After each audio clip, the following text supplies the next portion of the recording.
everybody. Hi. Welcome to the Blue Ribbon Lounge. Yes, welcome back. Oh, Dave, I just thought about it for the Halloween spooktacular, the Undead Spooktacular. Should have said the Blue Ribbon Lounge. Oh. Damn, that would have been good. Well, you can do it for Thanksgiving. Our Thanksgiving spooktacular. Yes, unofficial.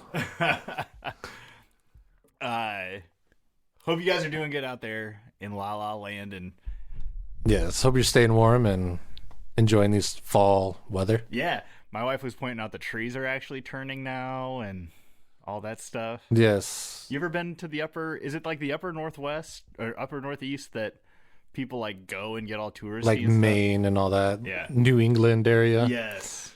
No. Oh, okay. Never been there. I mean, the trees, yeah, they do. They definitely change color. And the trees change color here too. It's November Yes, it is. at the time of recording. Yes. And you'll be listening to this the week of Thanksgiving. Oh, yes. Very good. I'm so bad about when the podcasts are recorded and when they're put out. And we have a calendar for that. Yeah, it's at my desk, and I still get it wrong all the time.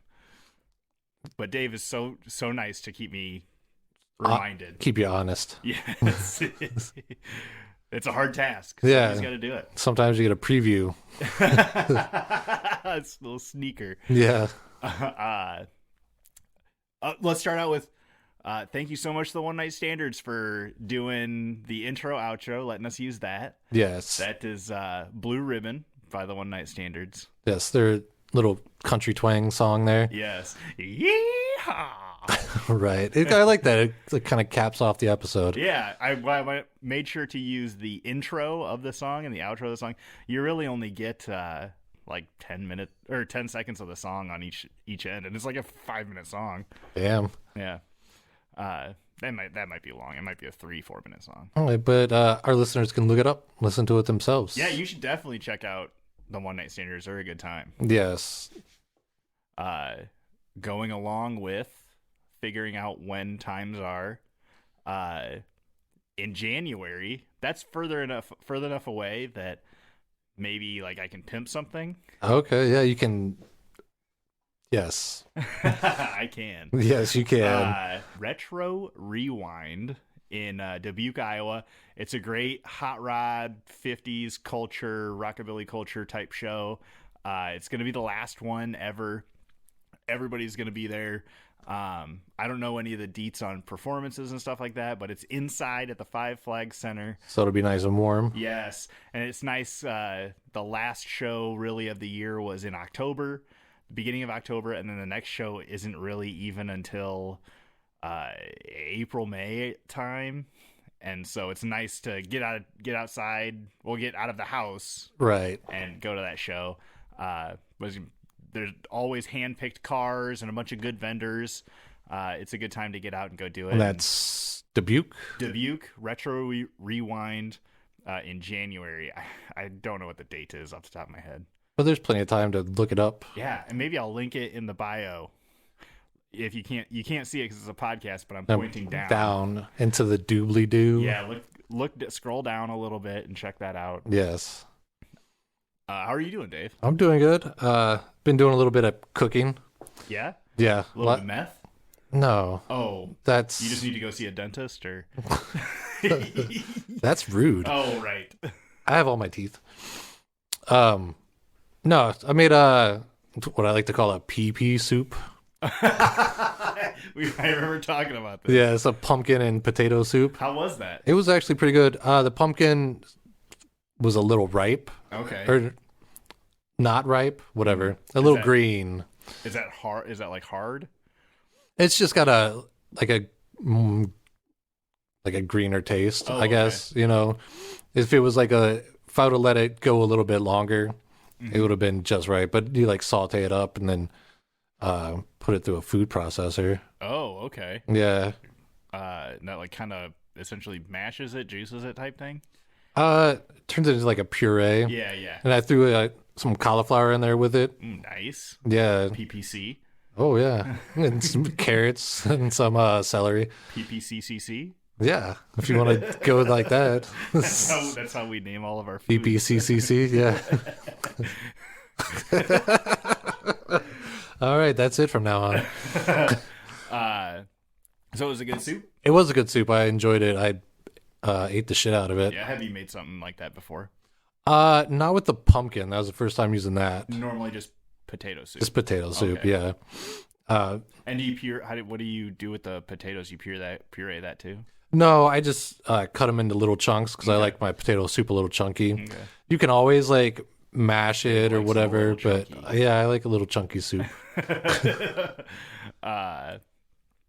That sounds good. Yeah. And you know what? You're making me pretty hungry, Dave. Oh, yeah? Well, yeah, what are we going to do about that? Well, we do have food here. Ooh, Lopiez Pizza. Yes, we're doing it a little different today. Yeah, we don't have a beer. Dave is doing No Fun November. Yes, because I'm no fun. Yeah, I'm getting ripped right now. I'm doing a bunch of meth. I'm doing drinking a bunch of beers and shots. He's PCP. Mainlining heroin right now. Right.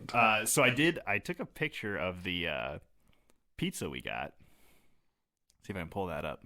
Like the description? Yeah. So Lopiez, which I love Lopiez. I love, if you're listening, Lopiez brothers. I saw you when I was picking this pizza up. And sisters. And non-binaries. Oh, okay, yeah. All the Lopiez family. Yes, there we go. I gave him a sticker, said we're going to be reviewing their pizza. And I told him we normally do beers. We're doing a No Fun November. And the guy, I think his name's Brock, behind the counter was like, what, pizza's no fun? But they always do an artist of the month. Last month was Isabel Doom, who works at and consigns for Abernathy's. Okay. And she had a pretty good looking pizza. I don't remember it off the top of my head. Yeah, I don't think I tried that one when I was there. Yeah. But this month, November, Glenn Lowry. Like the seasoning. Yeah, Glenn Seasoning Salt. Yes. Glenn Seasoning Salt Lowry's Pizza from Lopiez. Glenn is an art independent illustrator. Oh, Glenn is an independent illustrator. They have like a bunch of graphics behind this text. It's hard to read. Yeah, and I'm like, I got a screenshot of it on a table. Freelance designer and pop art poster screen printer, working out of his DIY Davenport home printing art studio. He works full-time selling original pop art screen prints at local Iowa art fairs, shops, cafes, and galleries, as well as illustrating for local publications, even poster design and merchandise for QC businesses.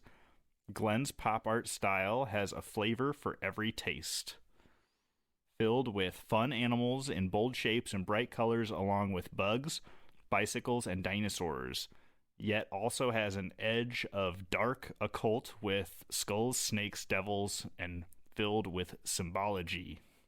So he does have a little bit of everything. Yeah. If you haven't heard of him, Dave, you should check him out. He's got a lot of good art.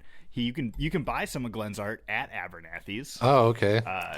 Actually, they have everything down there, don't they? Yeah, pretty much. Actually, I used to do a little bit of screen printing. I was selling a bunch of my old screens, and he came and picked them up because they were pretty nice screens. Yeah. He showed up, and he was loading them in the back of his car, and he had a bunch of prints back there. I was like, well, what do you got here? And so instead of giving me cash, he just traded me a couple of pictures. They're hanging up in my kids' room. Oh, okay. Yeah. One is like a skateboarding dinosaur, and the other one is like it's a skull with crossed switchblades and a D20 in his mouth, and it says crit. Oh, that's kind of cool. Yeah, it's super cool. Oh, I think I've seen that guy at the Horror Fest pop-up. He was there. Yeah, he was there. Yeah. That's a lot of cool stuff he's got going on there. He also designed the Abernathy's Punk Skunk logo. Okay. He's a super cool guy. Super nice and chill. Awesome. Yeah. And now he's got his own pizza. Yeah. Right. The pizza is Pizza Doodles. Pizza Doodle has curry chicken, fresh basil, a sweet Thai chili sauce drizzle, and is topped with a cucumber salad. I can smell that cucumber. Yeah, we haven't looked at it. So when I bought this pizza, Dave, I put in the notes to write on the inside of the box if you love PBR or not. And I don't know if they did it. I figure I haven't cracked open into this box because we always crack the beers on the podcast, so I figured we'd do it right now. Yes, do it live. Oh, you want me to pop it open? You're closer. Okay. Let's see. A big yes. Of They course. love PBR. Of course they do. So doesn't look too bad. Yeah, if you've never been to Lopiez, it's a New York style pizza, so it's big and thin, but you have to do the fold. Yeah, I was almost expecting more of the Cucumber. Yeah, and it is just on there like a topping, so I'm kind of glad for that. Yeah, it's not like just a taco salad, taco pizza kind of deal. All right, let's grab one. You ready to try it out? It's pretty good. Yeah, you get like a sweet right away. Oh yeah, a little bit of spice afterwards too. Yeah, that's probably that Thai drizzle or the curry chicken. What? I'm not sure. The Thai drizzle might be the sweet part. Yeah. Keep that away from the microphone. Well, I can. This is a pretty good pizza, I think. Yeah. My wife's gonna be pissed because she's a vegetarian. And there's chicken. Yeah. One bite, Dave. Everybody knows the rules. You gotta bite the crust. You ever check out Pizza Review Guy? No. That Dave Portnoy from Barstool Sports? Nope. He's pretty funny, but he reviews pizza all the time. Okay. No, this is good. And the one it's starting to get kind of hot. A little bit. And the one complaint I had the last time I had this was the cornmeal that they put on the bottom. Yeah. Is that mostly like a QC thing, or because this is kind of like a New York style pizza? Yeah, it's mostly because when I was watching them, they don't use like a pizza pan. They just slide it directly into the stove. Mm-hmm. And that cornmeal kind of keeps it from sticking and burning on the bottom. Mm-hmm. But you can definitely get too much in there. Yeah. I like it. And you know what? I'm such a lover of pizza. My first job was at a pizza place.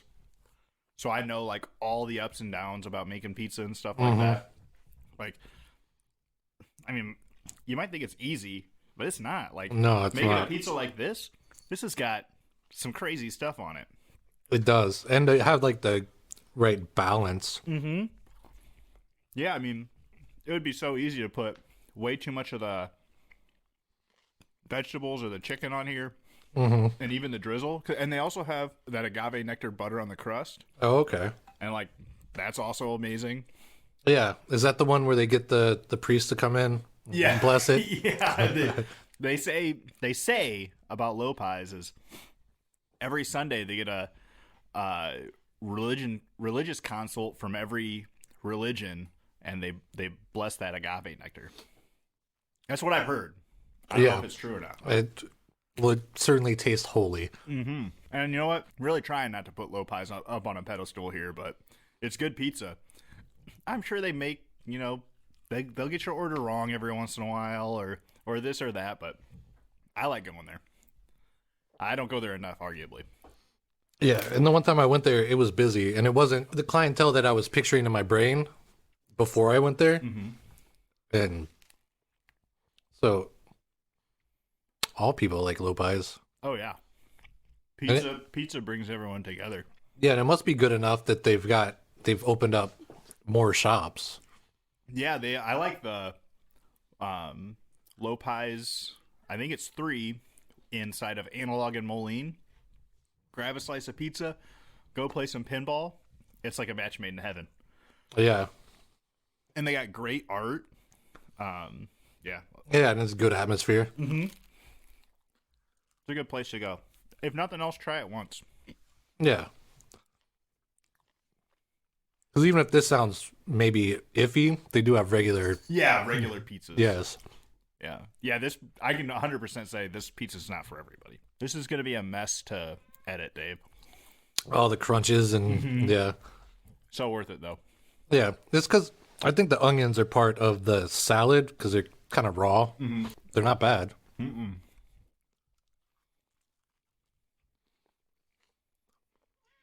So, out of 5. Oh, out of 5? Damn. I can't give it a 5. I can't do that. And you know what? I probably wouldn't normally order this type of pizza. I'm a huge barbecue chicken kind of guy. Okay. And my wife has gotten me into this kind of food, like this Thai type food, so I can definitely appreciate it better now. Yeah. Man, I got to give this I'm going to give it a 4.6, only because it's not a normal type of pizza I would order.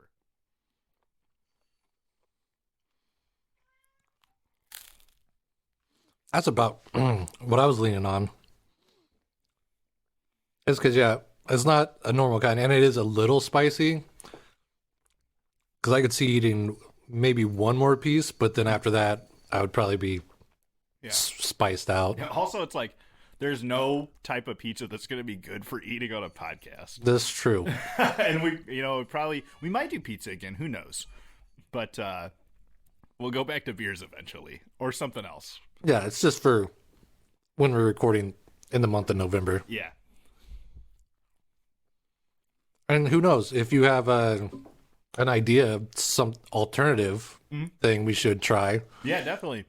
We just pick beers because it's kind of easy to find other places, and it's an easy thing to review. Yeah, and there's lots of breweries around here to check out. Yeah, if you know something local to go check out, we'd love to hear it.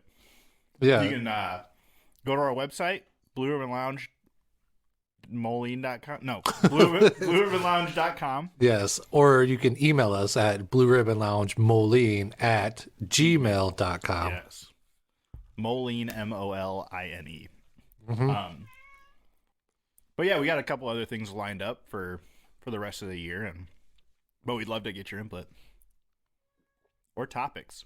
Yeah, topics. Yeah. So, yeah? No, just something to review, topics, breweries, pizzerias, coffee shops. Got any more appetizers for us, Dave? Appetizers. And that's what I call before the meat and potatoes now. No. Okay. Oh, wait. If you're going to make a pumpkin pie for Thanksgiving, graham cracker crusts aren't always the best because they will burn. Because the pumpkin pie, it's like $4.50 for 15, then you drop it to $3.50 for like 20 to 30 minutes. Your graham cracker crust will burn. So, is this experience? Yes, it is. Now that we got the pumpkin pie out of the way, Dave. Yes. Some meat and potatoes. Sounds great. So this was my choice. I picked a topic today. Yep. Abandoned places. I can't remember how I got on the topic, talking about it and why I chose the topic, but it was pretty fun to research a couple of abandoned places. Yeah. I found a couple of interesting ones that I probably wouldn't have looked up if we hadn't been looking for abandoned places. Yeah. Immediately what came to my mind was abandoned theme parks. Oh, okay. And then a lot of what else I found was like old ghost towns from like mining towns and stuff. Like out west kind of stuff? Yeah. There was one, I didn't do a bunch of research on this one, but I thought it was cool enough to bring up. It was in California, but it was a mining town that the silver ran out, or the silver prices of silver dropped. That nobody was making any money. Yeah. And everybody left the town, and some rich dude bought it and turned it into like a kitschy, old-timey Western place. Like a bed and breakfast, or like a he bought the whole town. Tourist trap kind of? Yeah. Okay. Like a wall drug type thing. Yeah. I don't think it was quite as kitschy as wall drug. You been to wall drug? Is that South Dakota? Yeah. I have not. Oh, okay. That place is rad. That's a place for you to take your kids to. Yeah. But I thought that was pretty cool. There was another one I heard of, an old mining town, where they had a bunch of trash or something, and like they thought the best way to get rid of it was to light it on fire. Oh, really? And it caught the coal mine on fire. Oh, that's like in the northeast somewhere. Yeah, I think it was east. I don't remember if it was north or south or what, but it's like they made it sound like it was still on fire today. And yeah, I think that's Pennsylvania or West Virginia. I think Pennsylvania, yeah. But like, I've seen that road, not personally, but like in pictures where it's all cracked and like people say it's still warm. Oh, wow. And I think that place, they have a couple houses that they have a guy that takes care of them. Yeah. But nobody's moved back in yet. because of like that coal fire that's going on. Yeah, and they said that like parts of the city were as hot as like 900 degrees. Damn. And I think the government was paying people to leave. Yeah, buying up their places. Yeah. Those were a couple of, what do you want to call them? Honorable mentions. Right. But I did look up a bunch of amusement parks because that's what I think of when I think of like a abandoned urban exploring type thing. Yeah. And I'd like to go to one someday. I don't know. It would be interesting. Yeah. The first one I found online was Euro Disney Paris. Okay. Disneyland Paris. And that sounded like it was not a great idea from the start. It sounded like it sounded like it never took off. They were just pumping a bunch of money over in Europe for advertising and building. And they kind of, the only positive thing I heard about it was that the Disney engineers, what are they called?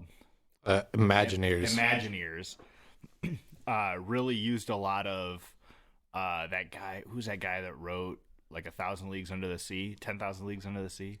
Jules Verne. Jules Verne. They used a lot of stuff from like his writing. Yeah. And another guy I can't remember. H.G. Wells. That one. Okay. Damn, Dave, you're good. Well, they're both like on that same kind of futuristic. Oh yeah, yeah. Yeah. So they used a lot of imagery from that when creating the art and the architecture and stuff like that. But what was going on when they were building it and when they were designing everything, it was just a bunch of American guys that went over there and were trying to make what they thought Europeans would want. Okay. And it sounded like, because they originally did it because they found like 30% of the people that were coming to Disneyland and Disney World were European. Euro trash. They found that 30% of the people that were coming over were European. Okay. And so they were like, well, we'll just go make money there too. And they ended up just kind of like American washing like the French culture. Okay. Yeah. And so they originally didn't like the people in the area that they were building originally didn't like that. And so they actually got threats of violence and stuff that really? People were gonna like, I don't know, set fires or something when they opened up. Went over in Europe before they even opened. 3 theme parks had already tried to build in France or Europe. One of the two. And they had built, opened, and closed before Disney even tried to go there. Really? Yeah. So they didn't really do their research. They just thought, oh, a lot of Europeans come over here to go to Disney World. We'll put a Disney World over there for them, and we'll just make money. Yeah. As opposed to like, I guess knowing that now, to me it would seem like the Europeans want to see what Americans like. Yeah. Well, because I think Mickey Mouse is kind of like Coca-Cola. It's like America in their eyes. Coca-Cola, Mickey Mouse, Levi jeans, that kind of thing. Yeah. Like, is that from something? That sounds like it's from something. I don't know. Fuck your Yankee blue jeans. But yeah, it's now reading and knowing all this, it sounds like that is what people wanted to go to the American Disney. Yeah, they wanted to see our culture in America, not our culture in their backyard. Yes, yeah. The first day, Disney estimated that there was going to be about 500,000 people to come. Yeah. And there was 25,000 people that came. So half as much. No. Not 50. Really? Yeah. Okay.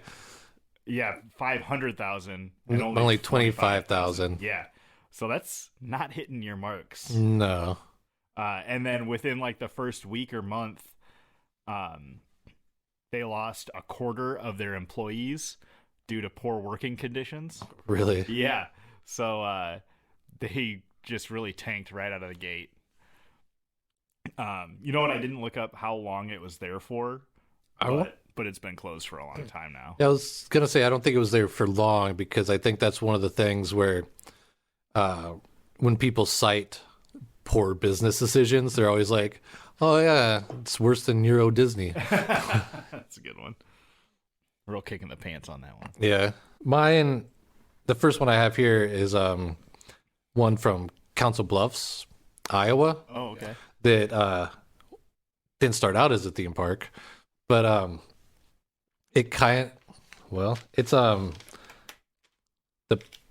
Potawatomi County Jail in Council Bluffs, Iowa, or AKA the Squirrel Cage Jail. Squirrel Cage Jail. Yeah, it was built in 1885 and was used until 1965.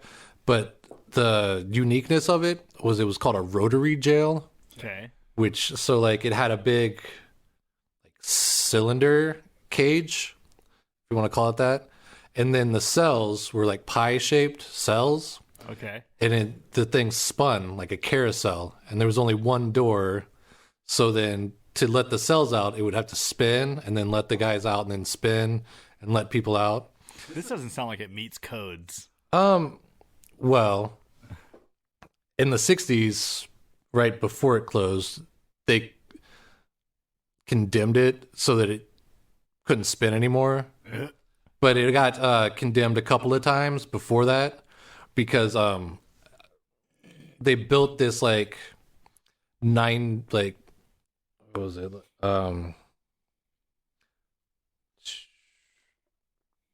It was like 90,000 pounds structure that spun, but the base of it was only like 3 feet by 3 feet. Oh, wow. And so all that weight was just on that, and the foundation kept settling funny. So then they would get stuck, so it wouldn't turn. And then you couldn't get people out? Yes, exactly. And then 1965. 1965. Yeah. The fire marshals told them they had to fix it somehow, put more doors in it because it couldn't spin because it took them 2 days to get a corpse out of there of somebody that died. And inmates were always getting broken arms or legs because this thing would spin and they'd stick their hand out of the cage and yeah.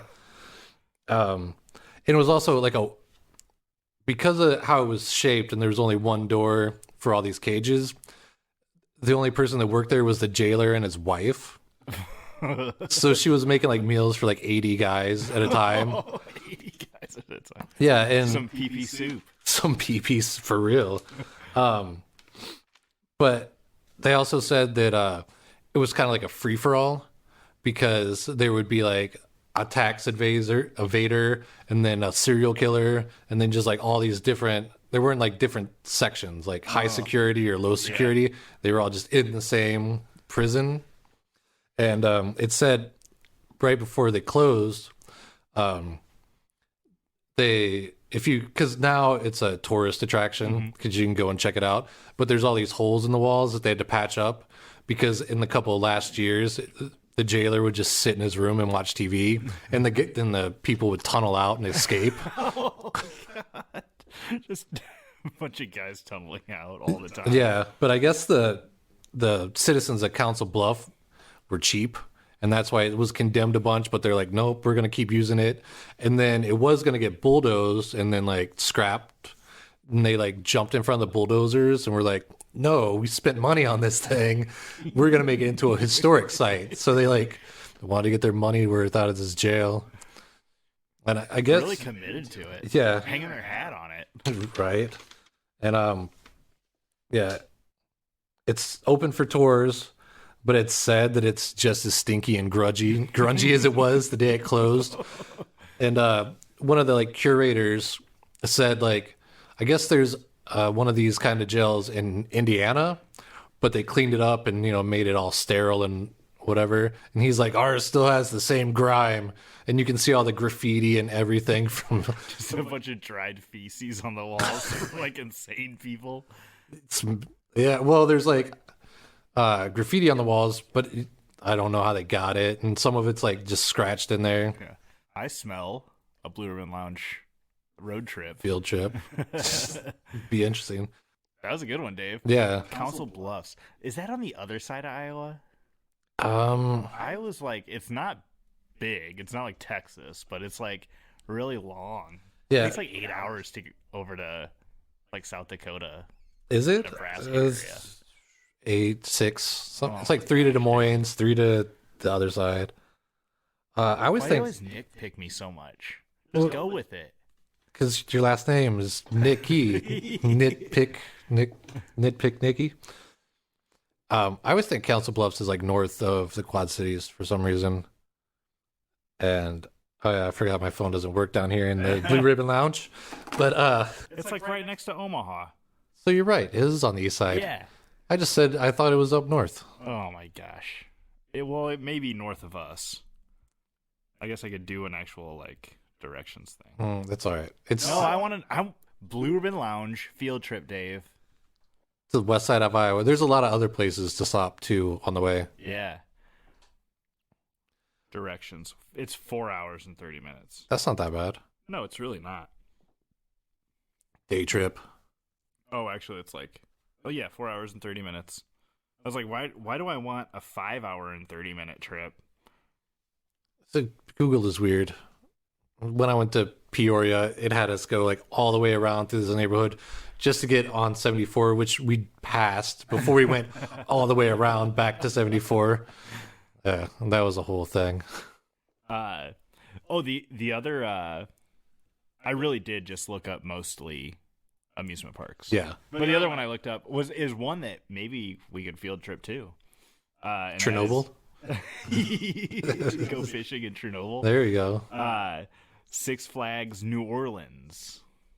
Okay. And so that Six Flags was originally a theme park already. It was called Jazzland. Ooh. Yeah, sounds super musical. And they opened years ago. Because I didn't look that up. I forgot to write that part down. But in 2002,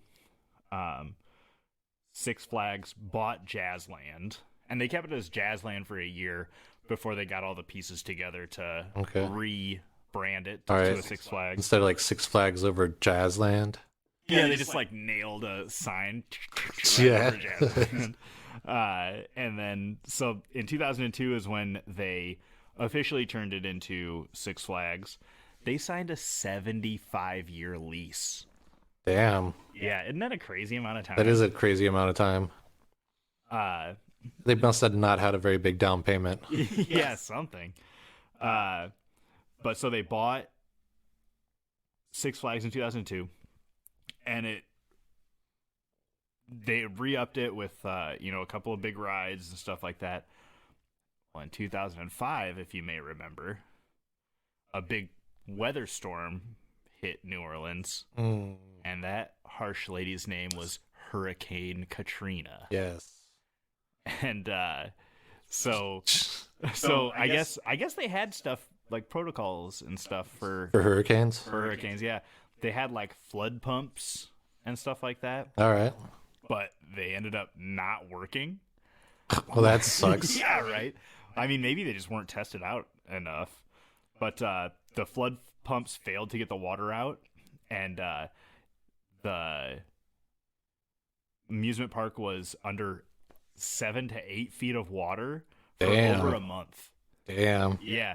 And I was watching a bunch of videos on it, and it was just so weird to see some guy in a boat floating right next to like the midsection of a roller coaster. Yeah.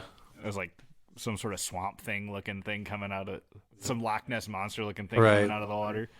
The Batman ride was the only ride that wasn't like fatally corroded because it was so high up. Okay. I don't know if maybe some of the like lower sections were maybe kind of fucked up, but like the actual rails and like cars and stuff were actually pretty good on the Batman, but all the rest were pretty ruined. They sat on it for a while trying to figure out what to do, and the city wouldn't let him get out of that $75,000 or the 75-year lease. Yeah. Um, and they filed an insurance claim. They were supposed to get like 37 million. The insurance company only paid them 11. Damn. Yeah. But it's good to know that the insurance companies fuck everybody. Yes. And not Even just the big little guy. corporations. Yeah. There were a bunch of videos on people going through there, and it was so weird to see just like electrical equipment, like just thousands of dollars of electrical equipment, like audio stuff for like in between the rides and like intercom systems.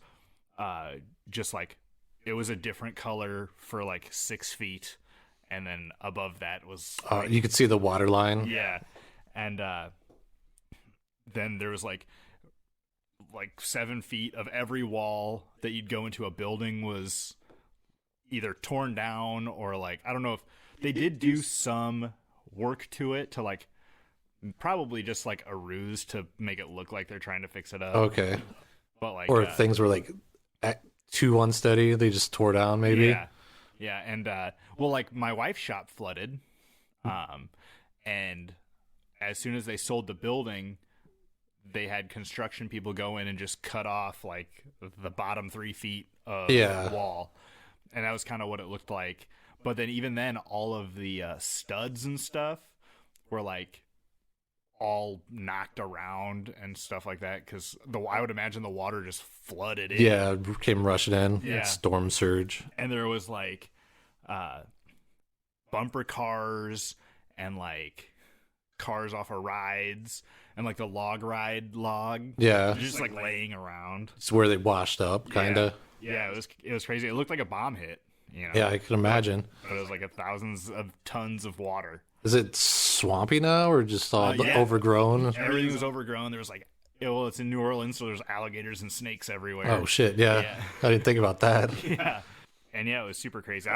That is something that I'd like to go see. That'd be an interesting one to go see. Yeah, it sounded like they got it on watch and stuff. So who knows how easy it would be to get in. It's been a while since I've broken into anywhere. Right. Kind of rusty. Might be easier to just watch it YouTube. yeah. And you know what? I definitely suggest it. It's interesting to see. So they did actually. They took the Batman ride out and they sent that to Texas, I think. All right.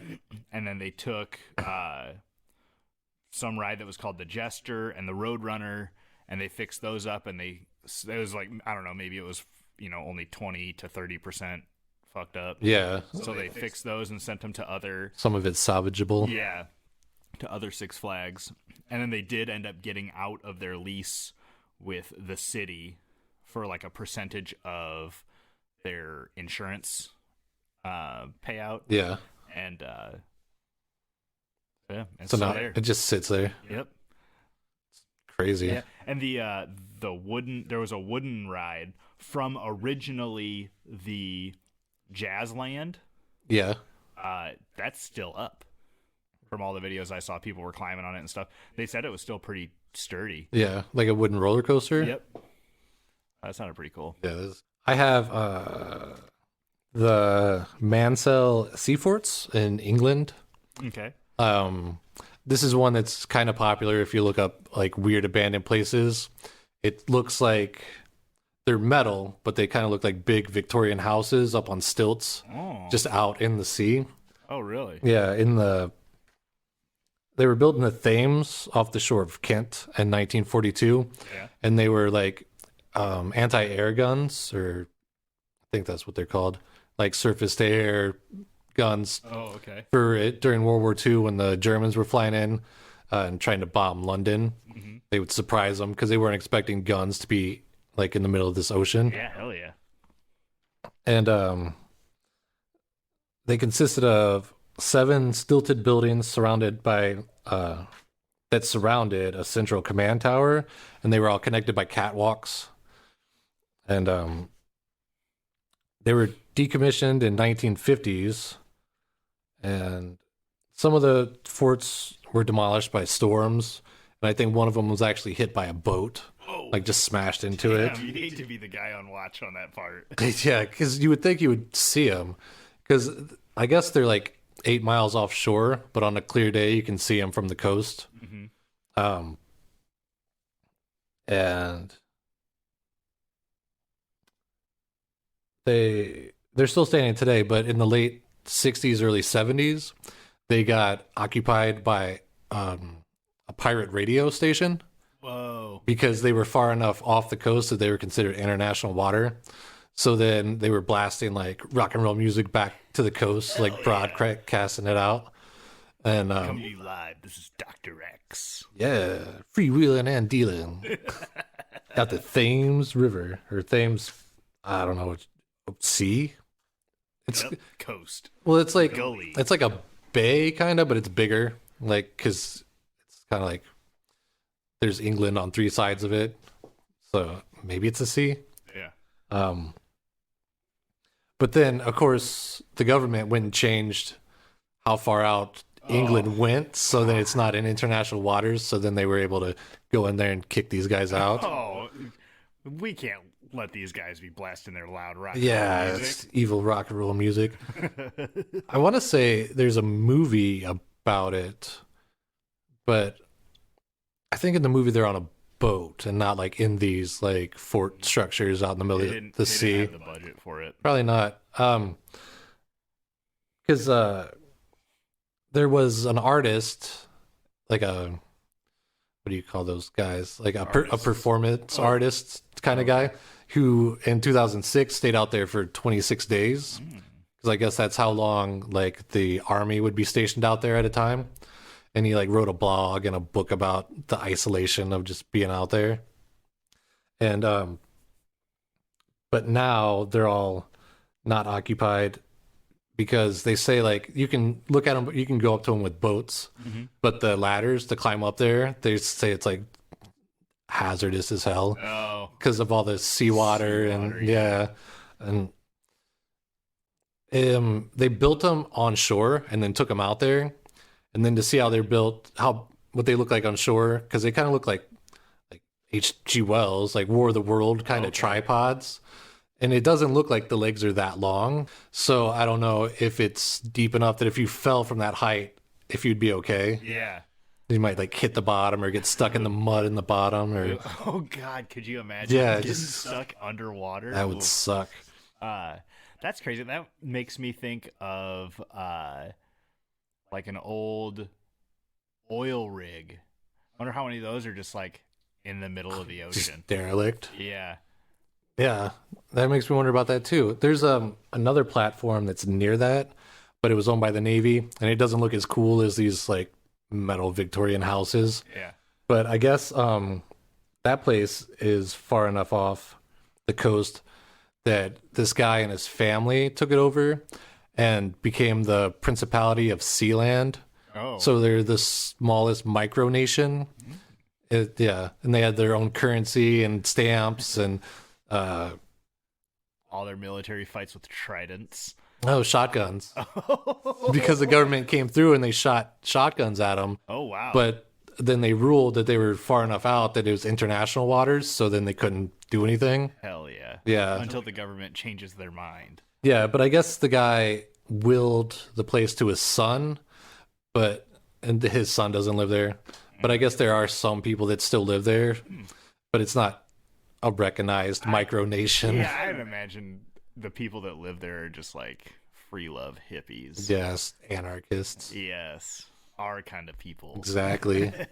And I don't know if this place is the place, but there's a place out there in England where it's out in the ocean like that, like on one of these, not one of these forts, but maybe like an oil rig or something that you can like Airbnb. I've seen that as well. I don't know too much about it either, but I have seen that. Yeah, and you have to like get hoisted up. Mm-hmm. That would, I don't know how high it is, but if you're going 60 feet in the air with just like, just a big guy with a rope. Yeah, just pulling you up on like a swing set. That reminds me of something else I saw. I looked I ran across a YouTube video of like the 9 craziest abandoned places. And one of them, it looked like alien pods that they had like built an island for, and they put them out there. Okay. It was in some Asian country, I think. Interesting. But yeah, look up like 9 craziest abandoned places. Yeah. And they're pretty cool. There's a couple of like they look like the houses that Luke Skywalker lived in, and like a dome. a dome. And there's like 3 of them off the coast of Florida. Okay. Because I guess there used to be land there, and some millionaire built this exotic stilt house, and then it got reclaimed by the ocean. So now they're just out there like collecting dust. Beautiful. Yeah. The last place I looked up was I saw this one on a TikTok, and it was just like a city full of like Disney castle looking houses. Oh, I think I've seen that. Yeah, it's like it was like 500 like 3-story extremely peaked like towers, Like steepled. Yeah. They looked beautiful. Yeah. Until there was like 500 of them right next to each other. Yeah. And it kind of lost its luster. Looked kind of gaudy. Does it kind of look like Cinderella's castle, like from Disney? Yeah, but just like, well, yeah, you drive through like a brand new subdivision now, and it's just like cookie cutter, cookie cutter, cookie cutter. Yeah. And except the cookie cutter was like the most expensive one you could buy at Right. the hobby shop. But yeah, it was cool. But then like the guys I saw that were urban exploring it and stuff, they were saying that like everything was essentially just plaster. Oh, really? And like a lot of the like brick looking accents were like styrofoam. Oh, really? So they were like super cheaply built. So they were actually supposed to be luxury vacation homes. Oh, okay. In Turkey. All right. It's called Birj Alababas is what the city was supposed to be called, I believe. It was originally bought and started with $200 million, and like 100 or so of the homes were purchased. Like investors. Yeah. Okay. Yeah, they had a bunch of investors, but then also some of the homes were purchased to be finished for people. And I don't know if I had heard how much they were supposed to go for, but probably millions. Yeah, I would imagine. It was started in 2014, and it was supposed to be upwards of 750 castles. That's a lot of fucking castles. Yeah. Just in one spot. And then they were supposed to also have a mall with a mosque, and each castle was going to have an indoor pool, heated pool in the basement, and an elevator to go to each floor. Yeah. These guys that went in there, not a single building was done. Really? Yeah. And like a lot of them were mostly like all the outsides looked perfect, probably for pictures and stuff, I would imagine. Yeah. Like flying a helicopter or drone and getting picture. But yeah, none of them were finished. Most of them even had like rebar and stuff sticking out. They kept like the guys were going through all these castles and kept hitting their heads on like unfinished parts. And only a few of them had windows. There weren't any roads or anything, which I guess you'd probably not want till the very end for like trucks and stuff, driving your construction equipment around. And it looked like everybody just like was there one day, and then they went home and just got a phone call, said, "Hey, don't bother coming back to work." There were like pallets of cement and like just a bunch of like artsy looking beams and stuff that you would see on the castles. Like they just had piles of them. And like peaks and roofs, and like there would just be like piles of roofs over here and piles of peaks over here. Weird. So it was all like a facade. Yeah, they were gonna eventually supposed to put in 3 lakes and a golf course as well. But since it was supposed to, I think, be finished about 3 years ago, was the estimated time to finish and maybe have people moving in, but never did, obviously. And Turkey has updated their housing codes now, so they don't even meet code.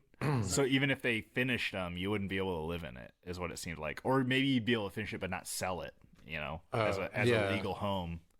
I thought that was pretty crazy. That is kind of crazy. That the market would change like that. Right. And your money just dries up, so you just cut your losses. Yeah. And it was pretty cool. Like the one I saw, they were going to in the middle of winter. Yeah. And it like started snowing really bad, and I was like, nah, I'm trying to drive in the winter. But they crested this hill, and like just all of a sudden, just a city full. It looked like they were in like a fantasy land. Yeah. Saw these mini castles. Yeah. Because from far away, they look beautiful. Yeah. It's not until you get up close next to them, you can start telling that they're made out of fucking styrofoam and putty. Yeah, well, maybe that's why it's called the Kingdom of Far, Far Away. Because it only looks good far, far away. Yeah, right. Yeah, it almost did look like a movie set too. Yeah. Yeah. But I thought that one was pretty cool. Yeah, that's interesting. I have one that's I looked it up because it was the Initiation Wells. That's what it was called. Okay. But it's I'm probably gonna butcher this, but it's the Quinta de Regalia, something like Regalia. that. That's a word, right? Yeah, but it's Regaleira. I don't know. Regale. Because there's that R that throws it off. Dave, I'm not trying to argue with Oh, you. I'm not you trying to pick Regaleria. apart all my stuff. Yeah, yeah. Nitpick. Nicky pick. Nicky pick, yes. But that's in Portugal. And it's like this palace that's on this huge plot of land. Mm-hmm. And it was built before like 1892. Because that's when it was built bought by this millionaire with this big long name that I didn't write down because I didn't even want to try it. But it was called the Palace of Montezuma the Millionaire because his name was like Chavez Monterrio, something like that. But it was pretty much like a big Romanistic palace with like chapels and grottos and these different veils and fountains and benches, and a lot of it changed hands a couple times and people kept adding to it, and there's lots of alchemy and masonry and Knights Templars, Okay. like architecture and like designs all throughout it. And the estate was sold to this Japanese company, Aoki, who just let it fall into disrepair for 10 years before the city bought it back. Oh. And then, why do places do that kind of thing? yeah, I don't. Is it like it's some sort of tax write-off? But I don't know why some weird Japanese company would buy this place because they had this Money laundering. maybe, but it was very like an odd place because there's all these tunnels and caves and labyrinths. They go through it. They like connect these different grottos and chapels and like a lake. And there's two wells that they call it, but they're actually more like underground towers. Okay. And the one Towers that don't go up, they go down. yes. And yeah, if you look up initiation wells or inverted towers, it's fucking Inverted towers sounds like such a fucking crazy thing. yeah, like it's a tower down. You must travel to the inverted towers. Yeah, and that's why they thought it was initiation, like parts of rituals, because the tower, it's called a well, but it never held water because it's kind of an entrance into these labyrinths. And it's 80 feet down on like a spiral staircase around the outside. And there's 9 different landings. And a lot of people think it corresponds to like Dante's Inferno. The 9 levels. Yeah, of hell.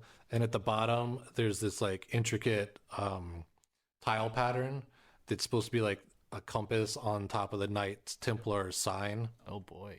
And they say that it was that Montero's crest, like his arms crest, family crest, or whatever you want to call it, Um, but they pretty much think that it was used for ceremonial purposes, for either like tarot mysticism, Freemasonry, um, this one that I can't pronounce, uh, Rosicrucians. We're just a couple of dumb white guys. It's okay. Exactly. And then like the Templars and yeah, it's like really well made. That's why they think the Templars and the Masons had a lot to do with it. And they also think that maybe it stands for like rebirth, because if you go down, it's like you're descending into the 9 hells. But if you go up, it's like the 9 skies of paradise. So then exiting out of the earth is like coming from Mother Earth, like her womb, like reborn. And like you're sleeping in one of these grottos and somebody comes in and puts a bag over your head and you wake up 9 levels below the earth's crust. yeah, or they deep in the Blue Ribbon Lounge. That's exactly how we get down here. That's why I was like, hey, this sounds familiar. And they say that there was probably a ritual where to join whatever cult or whatever's going on there, they would blindfold you and you'd have to hold a knife against your heart and walk down these stairs and then follow a path into this other well that they call the unfinished well. And then that's where the congregation or the cult would be like, yeah, you made it. You didn't trip and fall down the stairs to stab yourself. That's crazy. Yeah. But yeah, the pictures of it is like, it's pretty cool. Yeah, I'm going to check that one out for sure. Yeah, it's very interesting. That's why I always hate like leading up to a podcast because I can't share anything with you. I'm like, fucking check this out, Dave. It's fucking 500 awesome. Castles. Yeah.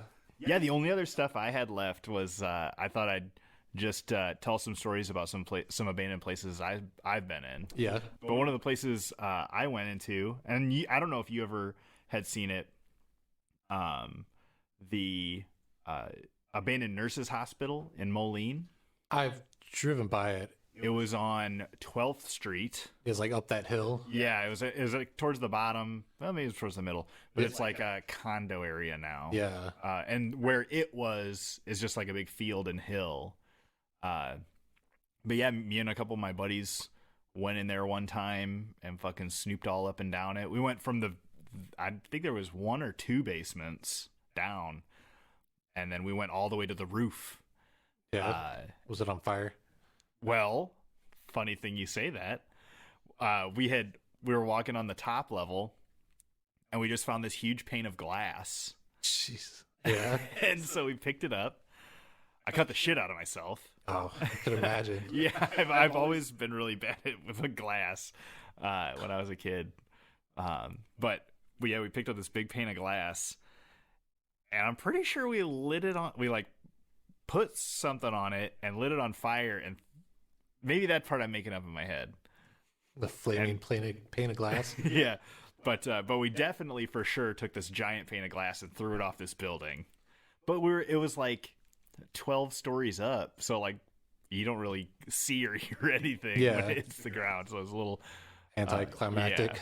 But it was super cool. There was one room that had like a bunch of glassware and stuff. The main lobby, we snuck in through these boards.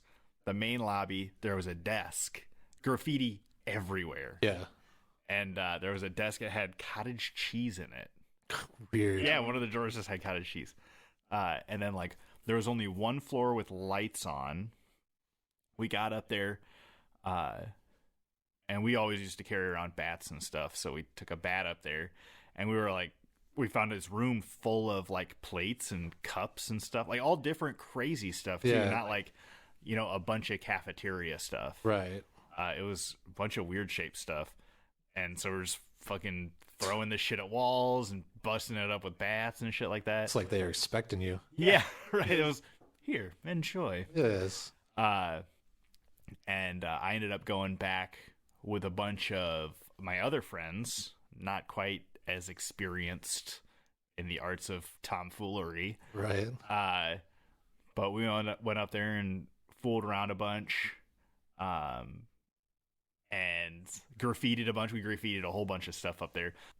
I think we had cell phones. I do remember that, but they weren't like what they are now. No. I don't remember if we took pictures of them or not. Like or a Nokia or something. Yeah. I don't even know if it had a camera on it. But we left, and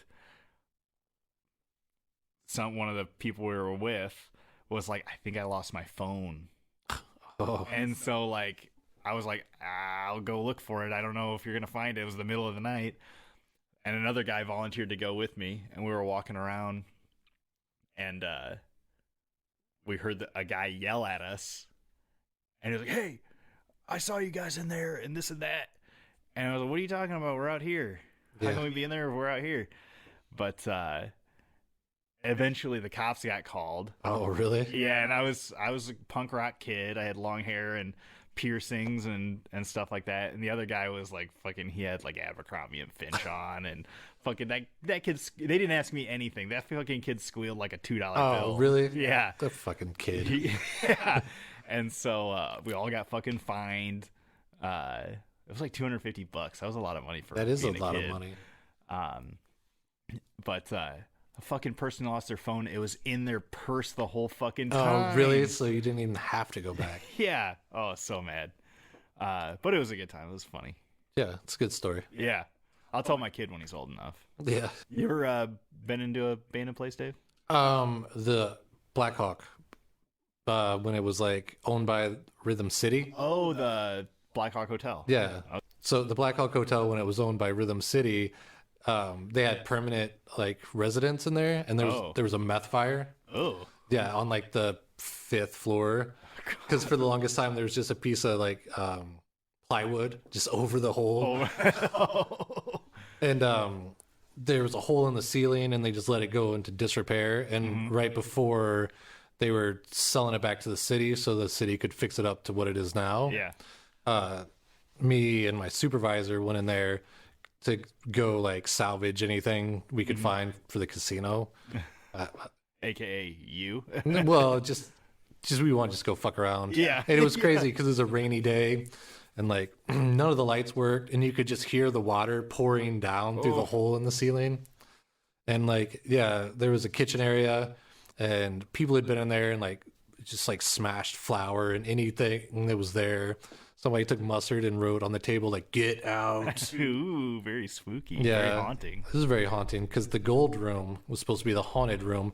Okay. And they had a piano in there, and it was very like The Shining kind of, just this big ballroom with just this old piano. But that place was cool. I mean, he didn't let me break anything, but yeah, it was just very neat just to go spelunking. We didn't go too high up because we didn't trust the structure because it had all that water. Yeah, and we didn't know what kind of damage it had. Oh yeah, for sure. But we did go down and check out the bowling alley, and it was all warped and shitty from just That'd be cool to see though.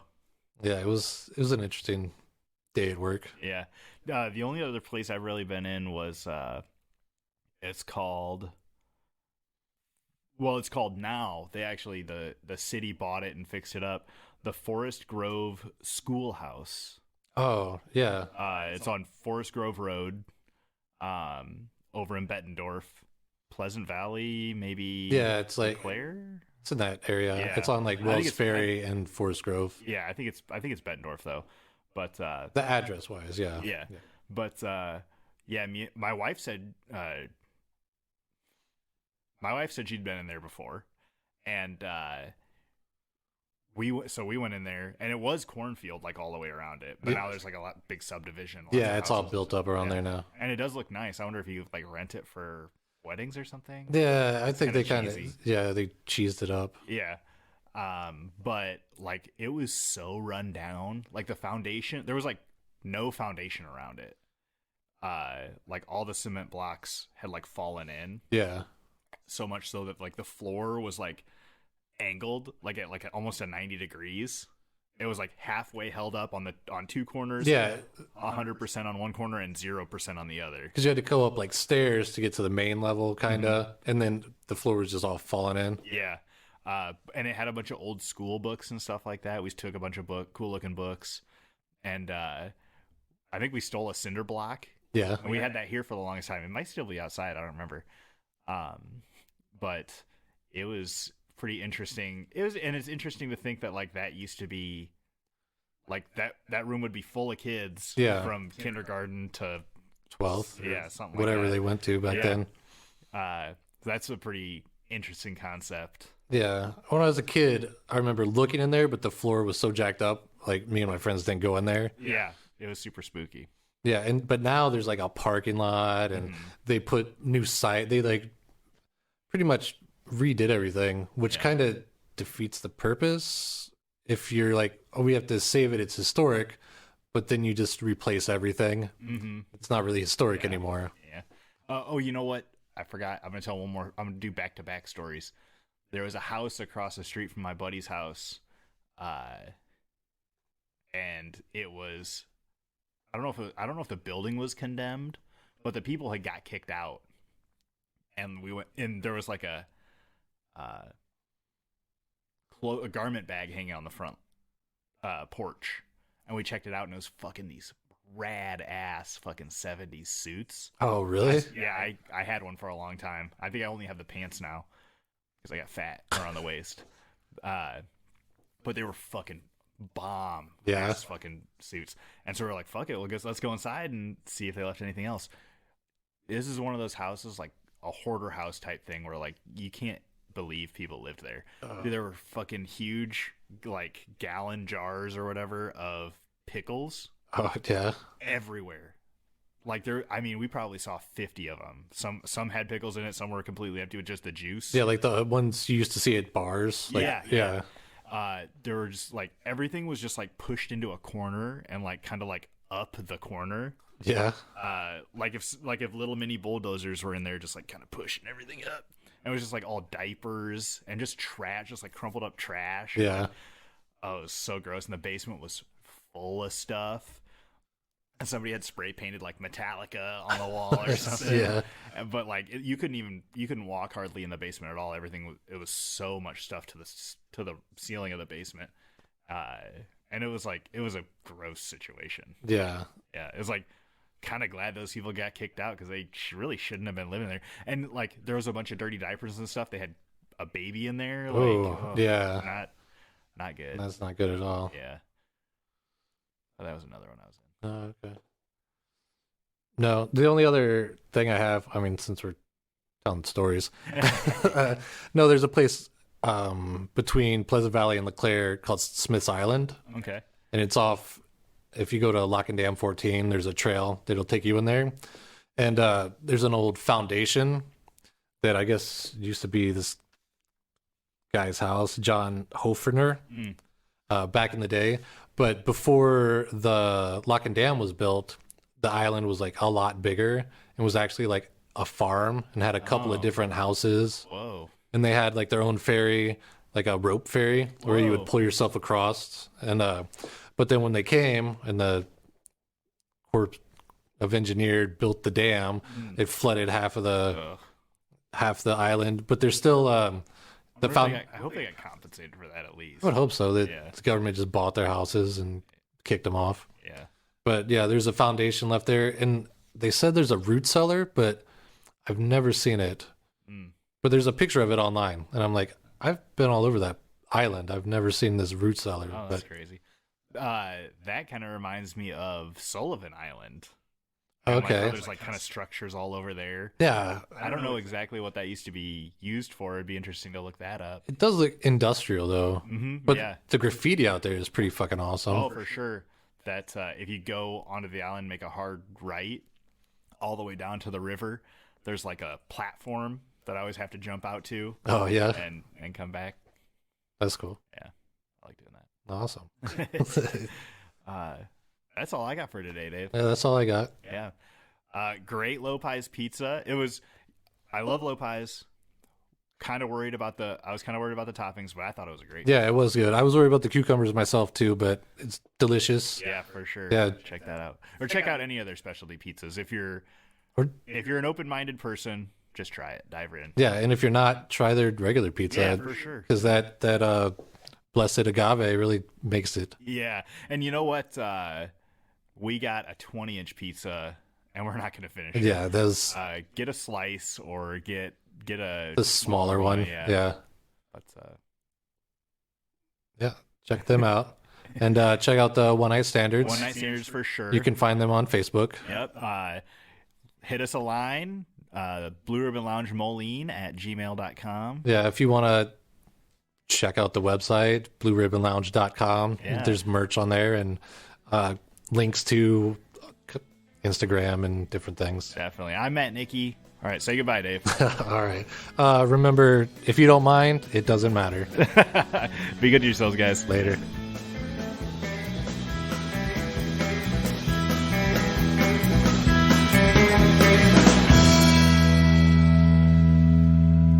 I'm like, should I put a bunch of this like chewing noises in the end of the podcast? Yeah, just us eating pizza. A bunch of cats meowing in the background. That's how you know it's good. Even the animals want it. Yeah.